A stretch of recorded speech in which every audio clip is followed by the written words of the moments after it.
Hello students, now in this video we will see the next hormone, that is the growth promoting hormone, that is gibberellin, or that is also called the gibberellic acid. Now this hormone was first time isolated from the fungus that we called the Gibberella fujicorea. Gibberella fujicorea by the Kurosawa scientist from the Japanese scientist. He was one of the Japanese scientists who first time observed that what he observed when the rice plant that was infected by this fungus. Which fungus? Gibberella fujicorea. After the infection to the rice plants, there is the elongation of stem. Suppose this is the rice plant. In this rice plant that was infected by what? These fungi. This fungi infected by this rice plant. Then the elongation of this stem elongate म्हणजे काय होते की स्टेमची length वाढते अशी उंच नुसतं. Then next symptom of that fungal infection, the leaf become yellow color. लीफचा colour जो आहे तो कसा व्हायला लागलाय? येलो कलर मध्ये. अँड द सीड ग्रेन्स, जे काही राईसमध्ये काही ग्रेन्स फॉर्मेशन होत असतात, ज्याला की राईस म्हणालो होतं आपण, की त्याचं फॉर्मेशन कसं होत असते? लेस ग्रेन फॉर्मेशन. ग्रेन तयार होतात पण कमी प्रमाणामध्ये. When there is a infection to this fungi to the rice plant, then he observed that Kurosawa observed that there is the stem elongation, the leaf of yellow become colored of rice plant, and the less grain formation in the rice crop. This is observed by this scientist. Then he called this is the Bakane disease. In the Bakane disease, it is a Bakane is meaning it is the foolish disease. Foolish, मग आपल्या भाषेत काय म्हणतो? Foolish म्हणजे आपण मूर्ख म्हणतो. तसं इथं राईस क्रॉपला काय केलेलं आहे? फुलिश व्हायला लागले. फुलिश का व्हायला लागले? तिथं लीफ येणार, तुम्हाला फूड ग्रेन सुद्धा मिळणार, पण कमी प्रमाणात मिळणार. आणि height of that stem that becomes elongate. स्टेमची हाईट जी आहे ती इलॉंगेट. एक्सटेन्शिव्ह म्हटलं, एक्सटेन्शिव्ह म्हणजे खूप उंच ते राईस प्लांट होणार. खूप उंच ते राईस प्लांट व्हायला लागले. का व्हायला लागले? त्याचं इन्फेक्शन कोण करायला लागले? तर हे जे काही फंगाय आहे त्याचं इन्फेक्शन होत असते. Who observed this first time? Kurosawa. What? There is the fungi Gibberella fujicorea which infect to the rice plant. That time the rice plant stem become elongate, and such disease is he called the Bakane disease. Bakane means that is the foolish. Then next, crystalline form of the gibberellin hormone. Gibberellin hormone that was become a crystalline form, means in a crystal form. And that crystal forms were first time isolated by the scientist Yabuta and Sumiki. This is also the Japanese scientist. These two scientists obtained the gibberellins in the form of crystals, so they called the gibberellins. So these two scientists give the name. Which name? Gibberellin. जिबर्लिन जे नाव दिलेलं आहे ते कोणत्या सायंटिस्टने दिलेलं आहे? ते याबुटा and सुमिकीनं दिलेलं आहे. This is about their introduction. Now then where it forms, where it synthesize, which hormone? This one. आता आपल्याला तर माहीत झाले फंगस पासून मिळते. ओके, मग आता फंगस पासून मिळते तर आपण ते झालं एक मायक्रो ऑर्गॅनिझमचं आयसोलेशन झालं. Okay, then where in the plants where this hormone produces. तर प्लांटमध्ये सुद्धा हार्मोन तयार होतो. असं काही नाही की फंगसमध्येच, पण फंगसच्या इन्फेक्शनमुळे त्याचा शोध लागलाय हे विसरता कामा नये. प्लांटमध्ये त्याचा शोध लागलेला नव्हता, फंगस इन्फेक्ट झाल्यामुळं त्याचा शोध लागलाय. कशाचा? त्या हार्मोनचा शोध लागलाय. मग तसंच प्लांटमध्ये ऑब्झर्वेशन केलं. मग प्लांटमध्ये ऑब्झर्वेशन केल्यानंतर ह्या प्लांटमध्ये सुद्धा तयार होतो हार्मोन. तर तयार कुठं होतो? Young leaves, seeds, roots and stem tip. हे जे 4 पार्ट्स आहेत प्लांट्समधले, ह्या 4 पार्ट्समध्ये काय होत असते की हा हार्मोन तयार होत असतो. But out of these 4, 2 parts are very important, that are the roots and seeds. मग जे रूटचा विचार केला तर टिप ऑफ रूटमध्ये सगळे इथे जास्त प्रमाणात जिबरलिनचं सिंथेसिस होतं आहे. त्याच्यानंतर डेव्हलपिंग सीड जे म्हणतो आपण, त्या डेव्हलपिंग सीडमध्ये या हार्मोनचं सिंथेसिस होतं आहे. That is occurrence.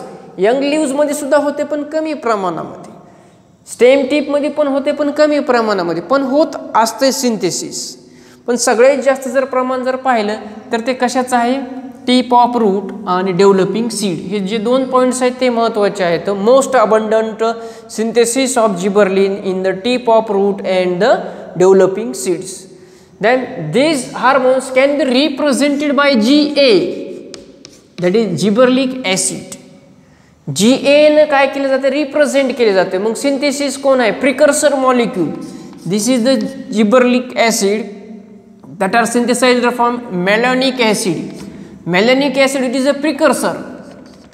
Precursor means first molecule used to form the gibberellic acid. Gibberellic acid किंवा जिबरलिन तयार करण्यासाठी जो पहिला मॉलिक्यूल जो आहे तो कोणता आहे, मेलॅनिक ॲसिड. जसं आपण ऑक्सिजनमध्ये पाहिलं होतं की ऑक्सिजन तयार करण्यासाठी कोणता अमायनो ॲसिड लागतो, ट्रिप्टोफॅन, राईट. ट्रिप्टोफॅन हा अमायनो ॲसिड लागतो. तसं इथं जिबरलिन तयार करण्यासाठी कोणते ॲसिड लागायला तर मेलॅनिक ॲसिड लागत असते. Now their transport of this hormone transport the non-polar direction, means only one way direction, in only one direction. आता इथं सिंथेसिस तर मी तुम्हाला सांगितलं पण हे खूप कमी प्रमाणामध्ये असते, निग्लिजिबल असते सिंथेसिस. त्याच्यामुळे त्याचं ट्रान्सपोर्टसाठी विचारात घेतलेलं नाही आहे. ट्रान्सपोर्टच्या बाबतीत विचारात जर घेतला तर ते टिप ऑफ रूट आणि सीडचा विचार घेतला आहे. मग सीड किंवा टिप ऑफ रूटचा जर विचार घेतला आपण तर आपल्याला माहिती आहे की सीड किंवा टिप ऑफ रूट कुठं प्रेझेंट असते, त्या सॉईलमध्ये प्रेझेंट आहे. कुठं, सॉईलमध्ये. म्हणजे ह्याचं जर ट्रान्सपोर्ट जर पाहिलं तर नॉन पोलर डायरेक्शन आहे, म्हणजे एका डायरेक्शन. सपोज आपण असं कन्सिडर केलं की हे रूट टिप आहे, इथं काय आहे, रूट टिप. मग या रूट टिपमध्ये इथं हार्मोन तयार झाला तर इथून तो कुठं चालला आहे की स्टेमकडे अपवर्ड डायरेक्शनने काय व्हायला, तो हार्मोन ट्रान्सपोर्ट व्हायला लागला, म्हणजे नॉन पोलर ट्रान्सपोर्ट. किंवा सीडचं जरी एक्झाम्पल घेतलं तर सीड सॉईलमध्ये आपण लागवड करताना टाकत असतो. मग त्यावेळेस ते सीडची ग्रोथ झाल्यानंतर त्या सीडमध्ये जो हार्मोन तयार होत असतो तो सुद्धा अपवर्ड डायरेक्शनने ट्रान्सपोर्ट होत असतो. म्हणून काय म्हटलेलं आहे त्याला, नॉन पोलार ट्रान्सपोर्ट म्हटलेलं आहे. Through vascular tissue. मग व्हॅस्क्युलर टिश्यू सगळ्यांना माहिती आहे की झायलेम आणि फ्लोएम म्हणत होतं. पण या 2 टिश्यूपैकी कोणता टिश्यू रिस्पॉन्सिबल हे तुम्हाला माहिती आहे. Now there is only the phloem tissue which conduct the hormone. Now more than 150 type of gibberellic acids are known. 150 वेगवेगळे प्रकार आहेत जिबरलिक ॲसिडचे. मग ते कसे रिप्रेझेंट केलेले आहेत, GA1, GA2, GA3, GA4, GA50 पर्यंत, 150 पर्यंत, 150 types of the gibberellic acid. But out of this GA3 is most common and biologically active hormone. GA3 is the most common and biologically active out of 150. Others also the important, but this is most common used and biologically active, so that is given here. Chemically, this gibberellic acid contain a Gibbon ring structure, and this structure, it is one of the cyclic diterpene structure. Cyclic diterpene structure that I will draw you. How is the structure of that hormone? What? Cyclic diterpene with 4 isopropene unit. Now this is the structure of this gibberellic acid. In that structure there are 4 isopropene units, and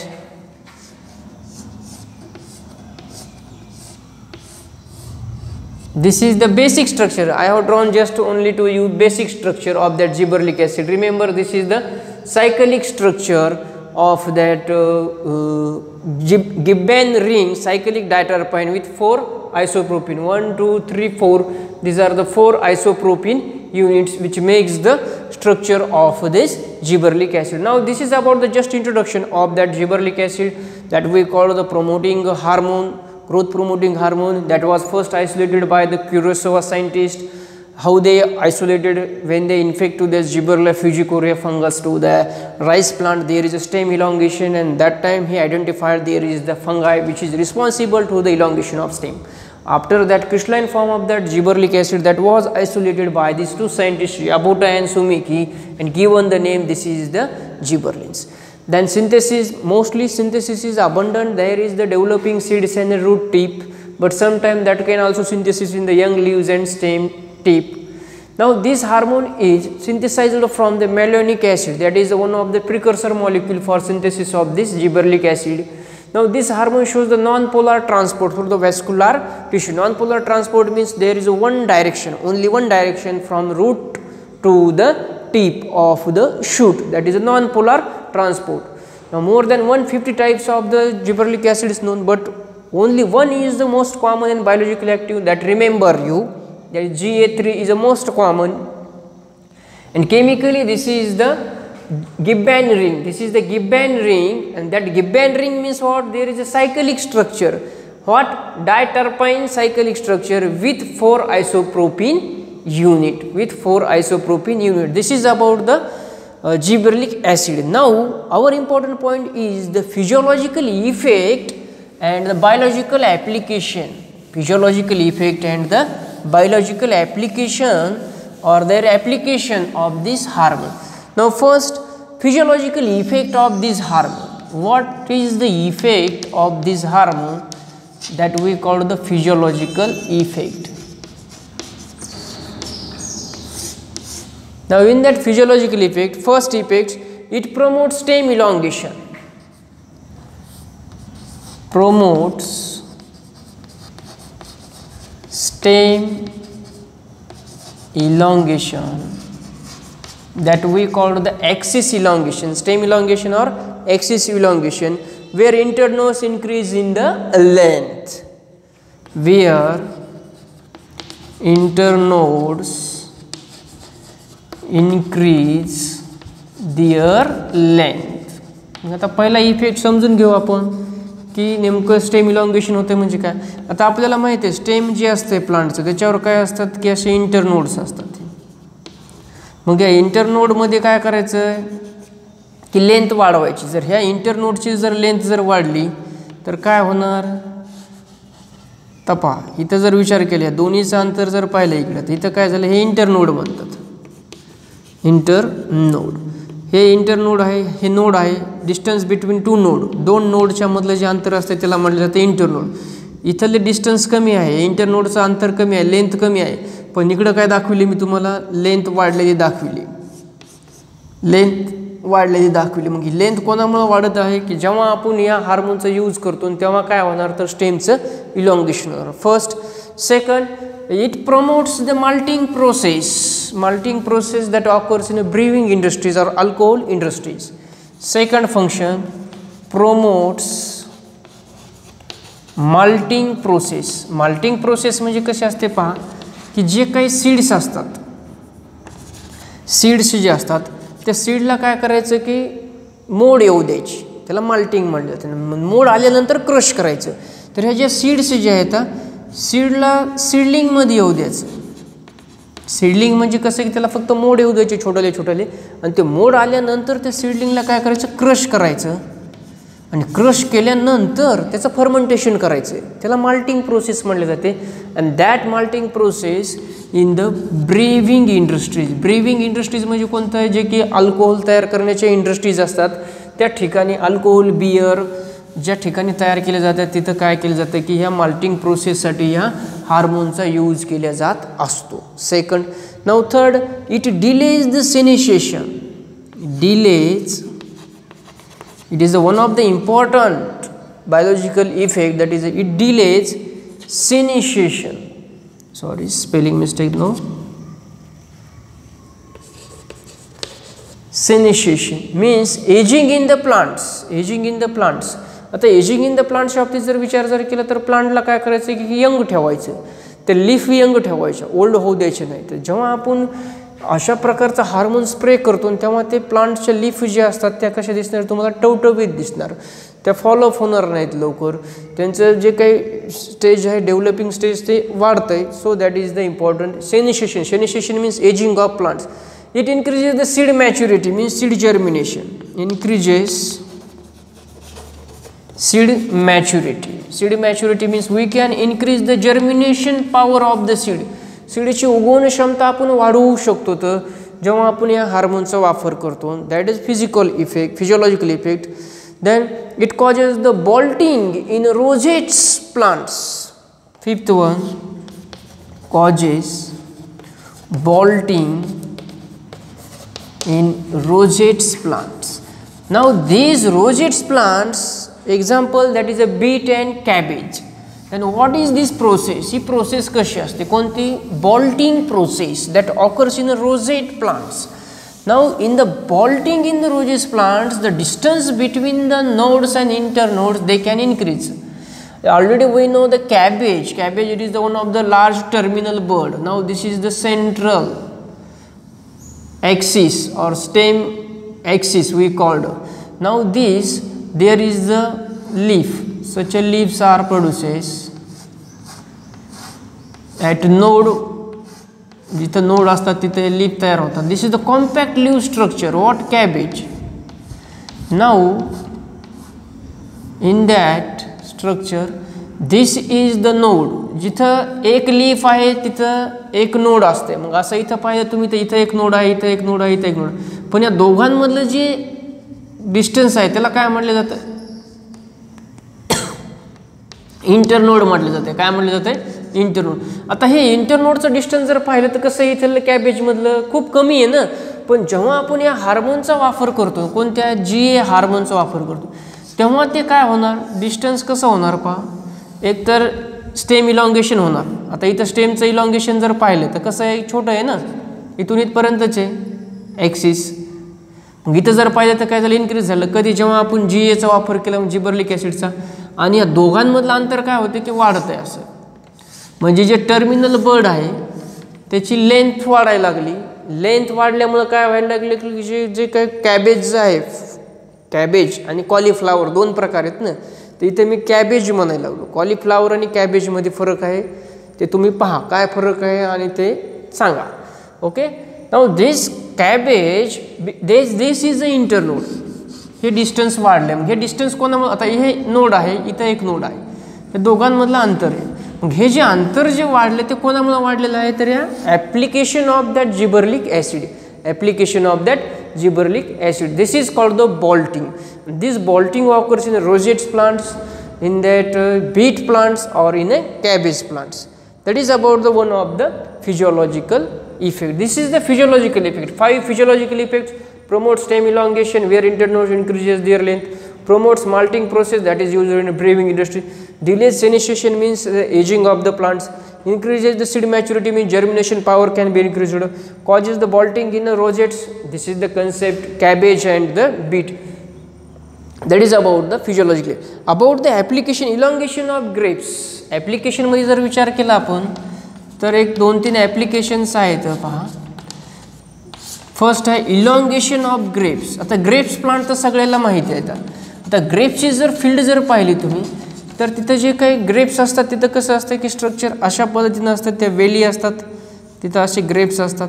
तर ह्याच्यामधलं जे अंतर जे आहे internode आणि ग्रेप्समधलं, हे जे आता इथं नोड आहे, इथं नोड आहे, तर हे जे इंटरनोडमधलं अंतर आहे ते काय करायचं आहे की वाढवायचं आहे. ज्याच्यामुळं काय होणार की ग्रेप्सचं काय होणार की एकमेकांना कॉन्टॅक्ट होणार नाहीत, ते सुटेबली ग्रोथ होणार. आणि इथं जर पाहिलं तुम्ही तर कॉम्पॅक्ट ग्रोथ आहे. पण इथं जर पाहिलं तर काय की या दोन्ही ग्रेप्समध्ये अंतर आहे. एवढं तर नसतंय पण कमी प्रमाणात का असं ना, पण तिथं अंतर होतं ते एकमेकांना काय होत नाहीत तर कॉन्टॅक्टमध्ये येत नाहीत. मग ते झालं इलॉंगेशन ऑफ ग्रेप्स. त्याच्यानंतर size of grapes also increases. Size of grapes, ग्रेप्सची साईज जी असते ती सुद्धा काय होत असते की इन्क्रीज होते when we apply the gibberellin. जसं की तुम्ही मार्केटमध्ये पाहत असताना की काही काही ग्रेप्सची साईज खूप मोठाली असते. मग त्याचं कारण काय असतं तर त्या हार्मोन यूज केलेला असतो, त्याच्यामुळं त्या ग्रेप्सच्या फ्रूटची जी आहे साईज वाढत असते. Then increase the height of sugar cane. Sugar केनच्याबद्दल माहिती आहे की शुगर केनची हाईट वाढवायची झाली तर आपल्याला ते लावण्याच्या अगोदर जर आपण जर ह्या हार्मोनमध्ये जर डिप केली आणि शुगर केनची जर लागवड केली तो obviously the height of sugar cane increases due to the his hormone. Then used in a brewing industries. तर ब्रेविंग इंडस्ट्रीजमध्ये इथेच पाहिलं की माल्टिंग प्रोसेस जी आहे ती ब्रेविंगमध्ये यूज केला जातो hormone. Germination of seed and to crush them and to make the for purposing the alcohol purpose. Then promote seed germination, there is a seed maturity. Seed maturity म्हणजे काय, seed mature होतं म्हणजे काय होत असते की जर्मिनेशन त्याचं fast होण्यासाठी ते मॅच्युअर केले जात असते. That is the seed germination. Elongation of apple fruit, apple फ्रूटसाठी सुद्धा वापरलं जातं की जे काही ॲपल फ्रूट्स छोटाले असतात त्याची जर साईज वाढवायची झाली तर ते ॲपल जे आहे छोटे साईजचं ते त्या हार्मोनमध्ये डीप करायचं आणि त्याच्यानंतर ड्राय करायचं. They become a larger size. Dormancy of bud can be broken. Next application, काही ॲप्लिकेशन मी लिहून देणार आहे, काही तुम्हाला लिहायचे. तर डॉर्मन्सी ऑफ बर्ड, बर्ड म्हणजे कळी सगळ्याला माहीत आहे, breaks. Dormancy of the bud can be the breaks. जी कळी जी आहे त्या कळीचं रूपांतर जर फ्लावरमध्ये करायचं झालं आणि त्या कळीवर जर आपण हा हार्मोन जर स्प्रे केला तर काय होणार की ते bud converted into the flower. That is the breaking of the bud condition. Bud condition break करण्यासाठी सुद्धा या हार्मोनचा यूज केला जात असतो. Now that can be also used for the parthenocarpy purpose. In the last hormone also we have seen there is a parthenocarpy, means fruit formation without fertilization. That is also the to having the flowering the long plants, long day plants मध्ये जे flowering condition आहे त्याच्यासाठी या हार्मोनचा use आहे. Then production of the male flowers on the female plant. एखादं female plant आहे आणि त्याच्यावर काय करायचं की मेल फ्लावरचं प्रोडक्शन घडून आणायचं. That time we can also use such a important hormone.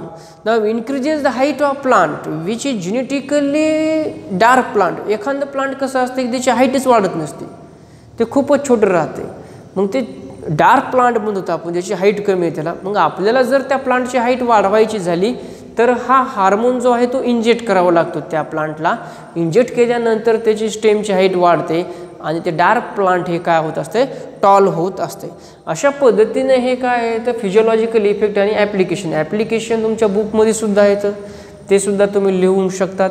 आणि न समजण्यासारखं काही नाही, जवळपास आपल्या ॲग्रिकल्चर फील्डमध्ये हे वापरतो, फक्त आपल्याला त्याची नावं माहिती नसतात की हार्मोन आहे का. आपण फक्त जस्ट एक सबस्टन्स म्हणतो किंवा एक प्रकारचं पेस्टिसाइडच्या स्वरूपात म्हणा किंवा एक प्रकारचं ग्रोईंग फॅक्टर म्हणतो आपण, बूस्टर म्हणतो आपण की बूस्टर डोस द्या. कशासाठी तर तिथं स्टेमची हाईट वाढण्यासाठी किंवा फ्रूट फॉर्मेशनसाठी किंवा फ्लावरचं प्रोडक्शन जास्त व्हावं म्हणून. तर हे वेगवेगळे जे हार्मोन्स आहेत हे रेग्युलरली ॲग्रिकल्चर फील्डमध्ये कोणत्या ना कोणत्या कामासाठी यूज केले जात असतात. This is about this gibberellic acid. So now in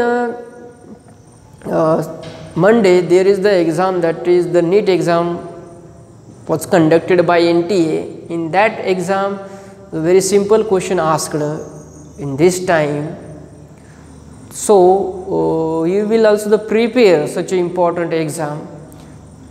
आता या एक्झामची प्रिपरेशन करताना फार सोपं आहे पहा की बोर्डमधलेच बरेच क्वेश्चन होते त्याच्यामध्ये विचारलेले होते. जसे की फर्स्ट चॅप्टर आपण जो कंप्लीट केलेला आहे जेनेटिक बेसिस ऑफ इनहेरिटन्स, त्याच्यात मेंडलचा एक क्वेश्चन विचारला होता, हार्मोन्सवर एक क्वेश्चन आलता, ह्या प्लांट हार्मोन्सवर क्वेश्चन आलता, मॅच द फॉलोविंगवर क्वेश्चन होते बरेच काही. तर ते एक्झामची प्रिपरेशन तुम्ही तयारीत राहा आणि हा सिलेबस तुम्ही बोर्डचा पहिले कंप्लीट करा आणि त्याच्यानंतर त्याची तयारी करा. सो आणि तो पेपर पहा, कोणता पेपर, नीटचा पेपर पहा. आणि जर तुमच्याकडे पेपर नसेल तर तुम्ही मला कॉल करा, मी तुमच्या व्हॉट्सअप नंबरवर तो पेपर पाठवून देतो. आणि त्याच्यात काही जर तुम्ही पाहिल्यानंतर कसे प्रश्न आहेत ते पहा. सगळ्यात महत्त्वाचं प्रश्न विचारण्याचं स्वरूप कसं आहे. आणि तुमचा जो अभ्यासक्रम आहे तो खूप कमी करण्यात आलेला आहे, त्याच्यामुळं अभ्यास कमी झालेला आहे. कमी म्हणजे त्यांचा अभ्यासक्रम कमी केलेला आहे, पण अभ्यास कमी करायचा नाही. अभ्यासक्रम जरी कमी केलेला असला तर अभ्यास कमी करायचा नाही. अभ्यासाची गती तुम्हाला वाढवावी लागणार, कारण की तुम्हाला बोर्डच्या व्यतिरिक्त एंट्रन्स एक्झामला फेस करायचं आहे. आणि त्याच्यासाठी आतापासून तुमचा अभ्यास खूप होणं गरजेचं आहे. आणि जे काही तुम्हाला प्रॉब्लेम्स येत आहेत, तुम्हाला प्रॉब्लेम येत आहेत 100%, काही ना काही प्रॉब्लेम्स येत आहेत, काही कन्सेप्ट समजत नाही. तर काही विद्यार्थ्यांनी मला कॉल करतात, हा कन्सेप्ट कसा आहे, तर त्यांच्यासोबत व्हॉट्सअपवर त्या कन्सेप्टचे मी डिटेल पाठवीत असतो मी. तर तसं तुम्हाला जर काय वाटत असलं, तुमचं होमवर्क जे आहे ते माझ्या व्हॉट्सअपला सेंड करा. काही मुलांनी पाठविलेलं आहे तसं होमवर्क, मोरेने एक पाठवलेलं आहे, महेश मोरेनं पाठवलेलं आहे, त्याच्यानंतर आपला सोळंकेनं पाठवलेलं आहे, शेख समरीनं बरेच काही प्रश्न विचारलेले आहेत, तर तिच्या प्रश्नाचं उत्तर दिलेलं आहे.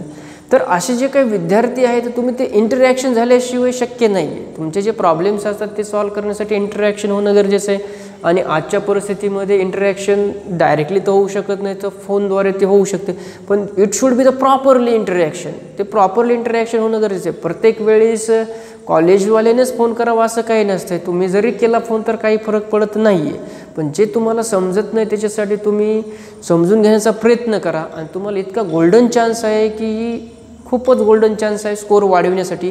अभ्यासक्रम कमी केलेला आहे, त्याच्यामुळं काय झालेलं आहे, मार्क वेटेज कमी नाही केलेलं. हां, वेटेजच्या बाबतीत एक सांगतो की ज्यांना वेटेज माहिती नाहीत चॅप्टर वाईज, त्यांनी वेटेजसाठी तुम्हाला वेटेज मिळून जाते की कशा पद्धतीनं चॅप्टरला वेटेज आहेत.